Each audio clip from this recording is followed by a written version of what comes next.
Sikyong Penpa Tsering, thank you so much for sitting down with us today to have this conversation, and welcome to Mexico.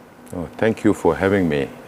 It's a great opportunity to meet you and have this conversation with you in Mexico. Thank you so much. I wonder, how do you define the role of the Tibetan government in exile today, and how do you plan to preserve Tibetan culture and Tibetan identity in today's world? For those who don't know about the Tibetan cause or the Sino-Tibet conflict or the dispute, His Holiness the Dalai Lama came into exile in 1959 and he established this democratic institution. So today we are the only, or the Central Tibetan Administration is the only government in exile with a fully functional democratic polity. So we have our Justice Commission, we have a parliament and a cabinet, and the election commission and auditor generals, all these independent bodies. So two most important responsibility of the Central Tibetan Administration is to see how we can resolve the Sino-Tibet conflict. So till such a time that we are not able to resolve this with the Chinese government, we have to reach out to the international community to advocate for Tibet. And then we also have a diaspora community in India and Nepal and elsewhere in about 26 different countries around the world. So we also have welfare activities to look after the rehabilitation of the Tibetans in exile. So to do both of these jobs, we have the administration, the Central Tibetan Administration. So unlike many other exile communities, we are pretty organized, all because of His Holiness' vision and his democratic values that he introduced to the Tibetans.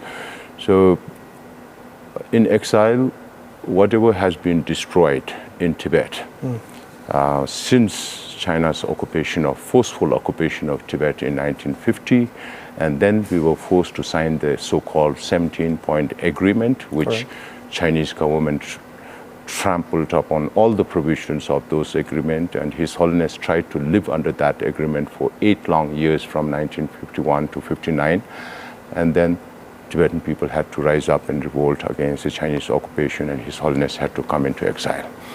So after coming into exile, you know that Tibetans have been practicing Buddhism over the last 1,300 years, and they are devout Buddhists, and that is what is more important to the Tibetans than material wealth. And that religious freedom is central to the dispute with China. Yes, definitely.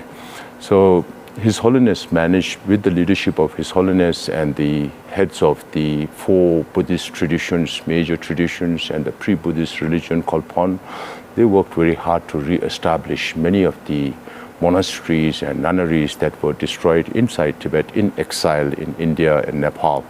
So today we are talking about more than 292 monasteries and nunneries that are associated with the Department of Religion and Culture. And through these monasteries and nunneries, we still preserve our religion. And His Holiness also established compact communities. We are spread across 37 locations in India. And all these communities are compact communities where Tibetans live together. And because of these compact communities, we have our own schools where we teach Tibetan language. Then we have religious institutions, cultural institutions, arts and crafts. And that's how we managed to re-establish many of the institutions that were destroyed by the Chinese government. Of course, inside Tibet, there is a facade of rebuilding the monasteries that were destroyed during the Cultural Revolution, also because of China's occupation. But this is now just mainly for tourist attraction, where we used to have thousands of monks in a single monastery in Tibet. Now it has been reduced to 200, 250 monks and nuns in these monasteries. There is a limit on the number, there is a limit on the age that you could become a monk. If you want to become a monk, you need at least 4 guarantors to say that you will not commit any political activities in the monasteries, because the monasteries are considered as sensitive areas because they are the ones to protest against the Chinese policies that are being implemented there. But unfortunately, a communist government that does not believe in any religion also sets up curriculum for Buddhist studies. The management of the monasteries have been taken over by the security agencies, multiple security agencies. There are CCTVs everywhere. Now you have DNA testing, iris scanning, facial recognition, all kinds of artificial intelligence to monitor, control, and surveil the Tibetans inside Tibet. So there is nothing much that we can do inside Tibet, but in exile, we are trying as much as possible to preserve our identity in the form of language, in the form of religion, and because of the religion, that dictates our way of life.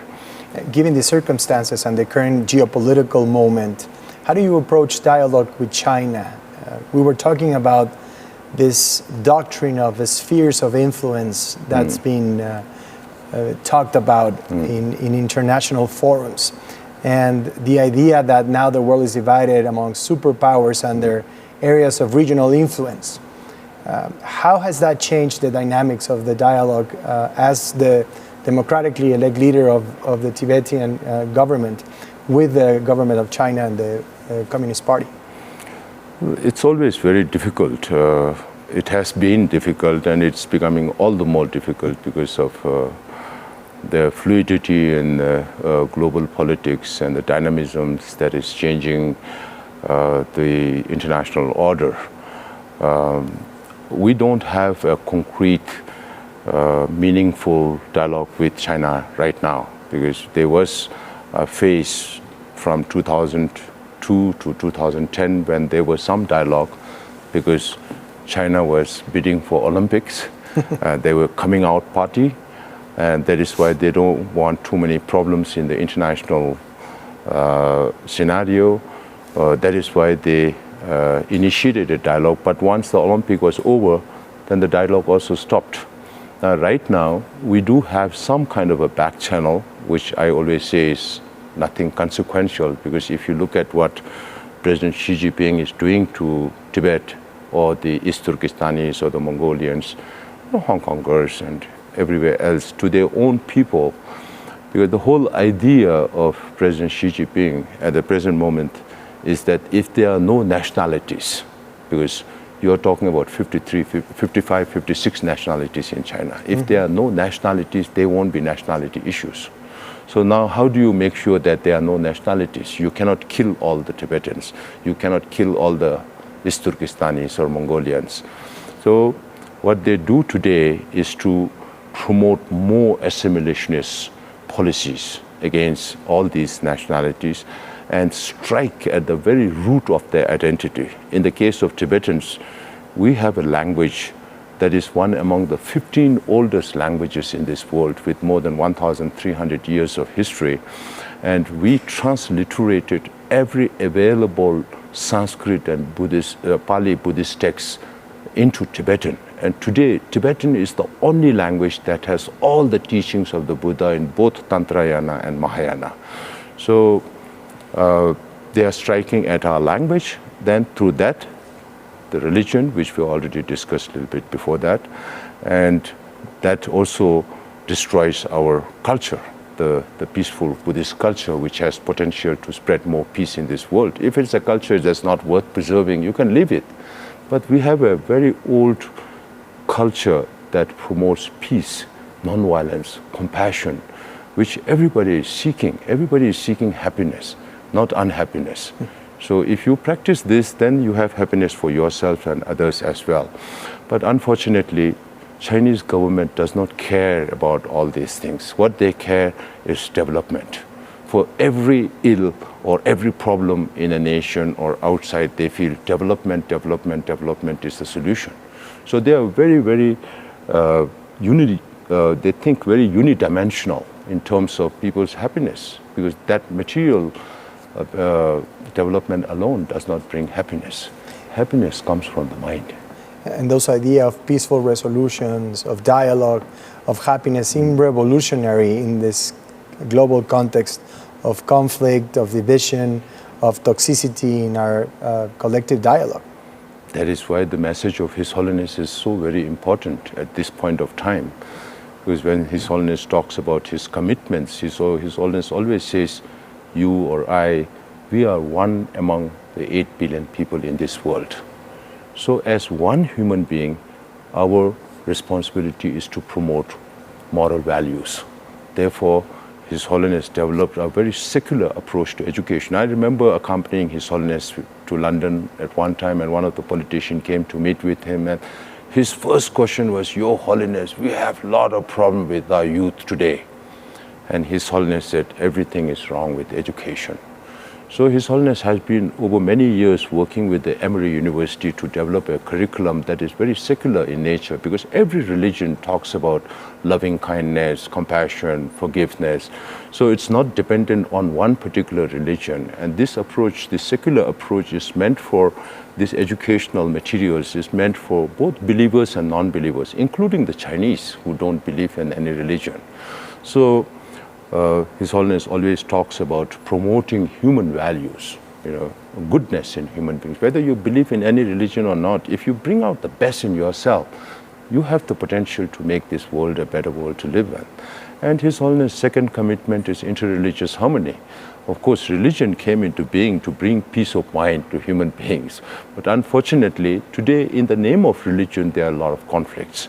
So His Holiness always says, just like there is not one single medicine for all illnesses, you have so many different religions for people with different mental dispositions and inclinations. So you practice your own religion, but you respect all other religions. And that's how you bring religious harmony. And that's also the reason why His Holiness has participated and led many interreligious harmony conferences, and that's also the reason why he has friends across religions. And that's how you promote warm-heartedness, not just material.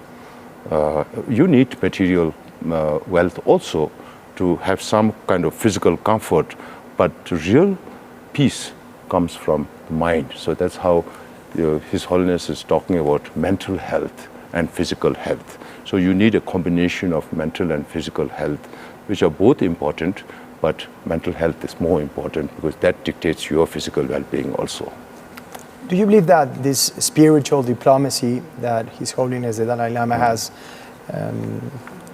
displayed over decades, and the work you're doing on the political front, has found a good response among what we call the international community, governments, organizations, especially now that also the idea of multinational, multilateral institutions as a source of solutions for our biggest challenges has been questioned.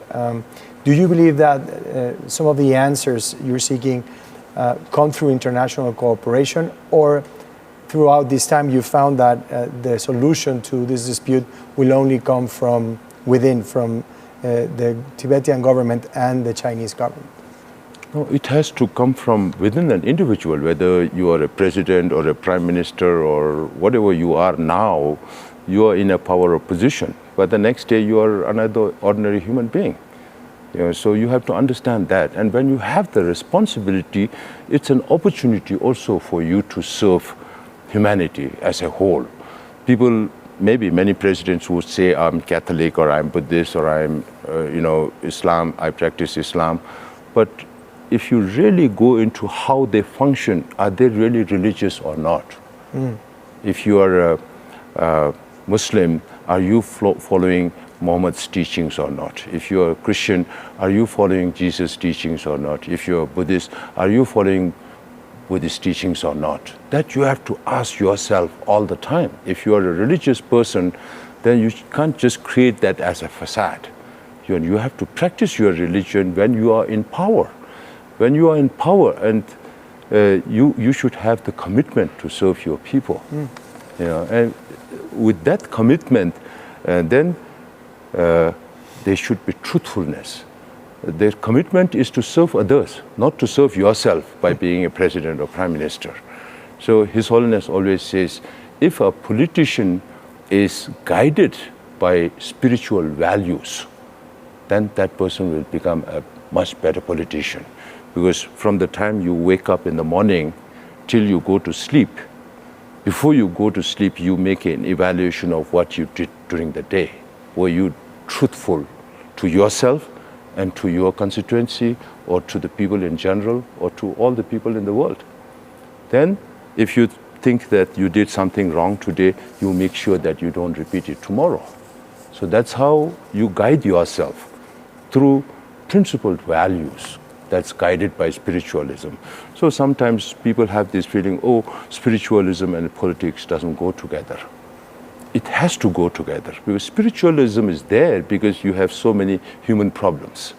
If there are no human problems, then it doesn't need to be spiritualism or religion for that matter.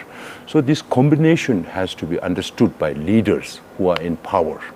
And when you are in power, if you use your power indiscriminately without thinking about the welfare of others, then we end up in a world like today where you have so many wars.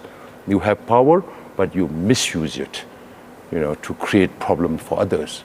If you want happiness, everybody else wants happiness.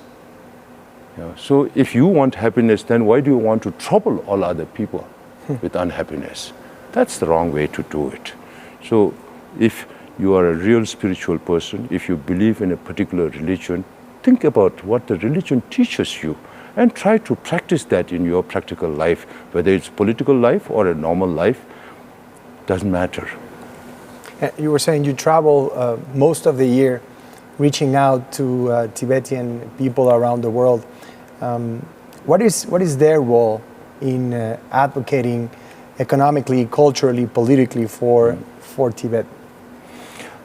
As a Tibetan, we have our Tibetan values that's rooted in Buddhism. So what we try to do is to preserve those identities, whether it's in the form of language or whether it's in the form of values of Buddhism, or whether it's in the form of culture that we practice, the Tibetan Buddhist culture that's based on peace, nonviolence, and all that. So to promote all these things, we have to keep the community together. That's why I have to reach out. Earlier, His Holiness traveled a lot around the world. Wherever His Holiness travels, you have thousands and thousands of people coming to. By the way, I just want to tell you this joke. Desmond Tutu, Archbishop Tutu was a very good friend of His Holiness. And when they meet, they are like small kids, two kids playing together. And one time, Desmond Tutu visited Dharamsala, and he said, I don't understand why thousands of people come to listen to this monk who can't speak good English. So you have this camaraderie, when real spiritual masters meet, then there is friendship, there is love, there is harmony. So all these, they have also written a book together.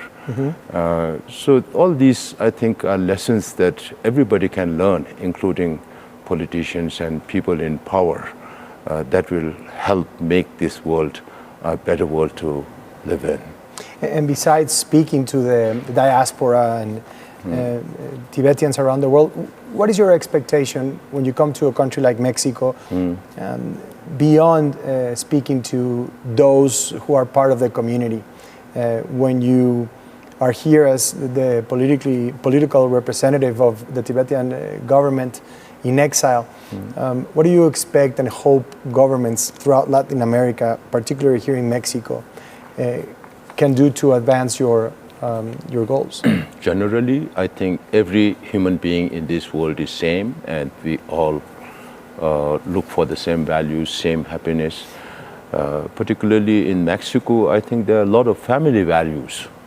The Mexicans love their family. So it starts from an individual to a family, to a community, to a nation. So these are building blocks. Mexicans also love democracy, they love freedom, they love all the values that we talk about. So somebody who believes in these values also should be supporting others who don't have those freedom. And many governments have their foundation, a pillar of foundation in terms of international relations or foreign relations. One of that is the values of democratic nations. So Mexico enjoys freedom, Mexico enjoys democracy, but it's not enough only if Mexico has that. Because China is talking about global security initiative, global civilizational initiative, which means they want to export their system of governance everywhere around the world. We have seen all these good people gather together at the China parade, with Xi Jinping, Putin, the North Korean leader, Iranian leader, Belarusian leader, everybody coming together, And that speaks for where they intend to take the world to.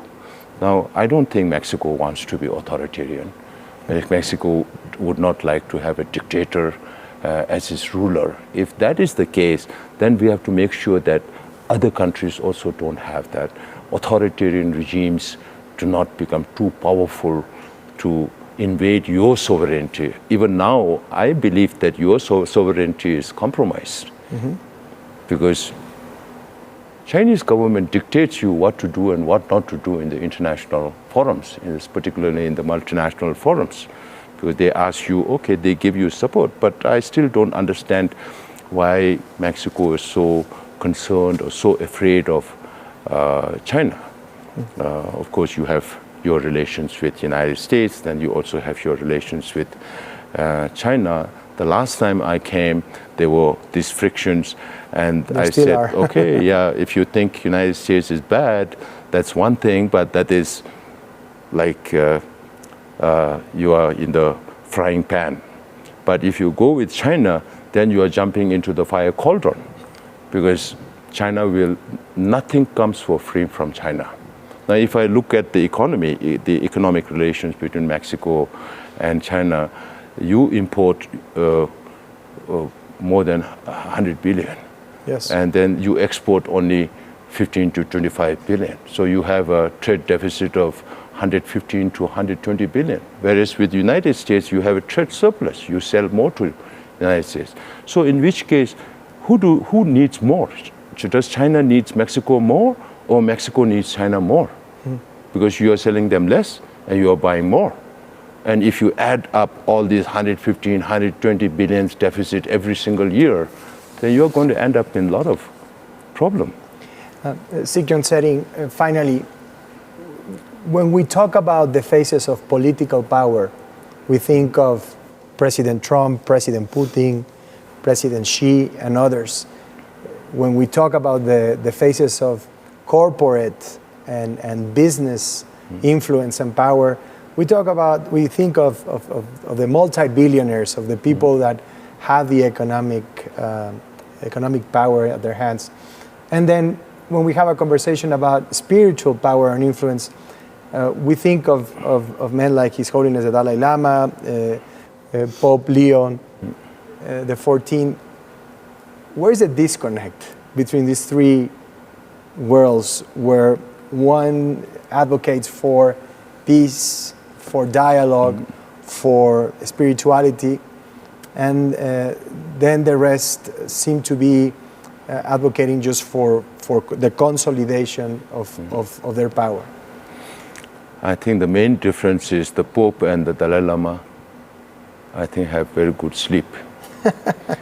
Whereas President Xi, Putin, and all other leaders who think only about themselves always live in paranoia, always fearful of when their position would be moved or shifted or kicked out. So they always live in fear, including the billionaires and all that. I think some people on the street are much more mentally happier than the rich people, because they have to take care of so much wealth. So they are always under constant pressure. How do you sleep?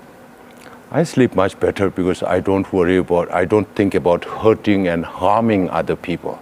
We always think about building networks, building community together, building a peaceful world. So that makes our mind also more peaceful. If you think about creating problem for everybody all the time, your mind is also in turmoil all the time. And so it's very difficult to have good sleep. So you will need a lot of sleeping pills. So we don't keep sleeping pills in our medical kits. I'm sure many rich people do that, and all these presidents and the prime ministers who misuse their power use sleeping pill more than anybody else. So if you want mental peace, whether it's presidents or prime ministers, then you start thinking about the welfare of others. Create a better more peaceful, harmonious. It's not enough to talk about harmony from your mouth. You have to practice it on the ground, and that's how you lead. So if everybody follows that, then we don't have to fight with each other. You have neighbors always fighting with each other. What is the use? Even in our case, His Holiness is not asking for independence from China. Correct. His Holiness is advocating middle way policy. So when His Holiness says middle way, then of course there are ends to that. So one is the historical status of Tibet as an independent state, and the other is the current situation of Tibet, occupied Tibet under the repressive Chinese government. So the middle way is asking for genuine autonomy, and all the time the Chinese government keeps calling His Holiness a separatist. The Dalai Lama is a separatist. He wants Tibet to be separated from China. And His Holiness, just like a Buddhist monk, we chant this mantra, Om Mani Padme Hum, Om Mani Padme Hum, to invoke the Lord of compassion and compassion in your mind. And His Holiness kept saying autonomy all the time. So I tell the Chinese, who really wants Tibet to be separated from China? Is it the Chinese government or His Holiness the Dalai Lama? So I will end by saying, if you have good hospitals here, brain surgeons here in Mexico will bring Chinese leaders one by one, do brain surgery, put common sense and send them back. That's all they need to resolve the Sino-Tibet conflict.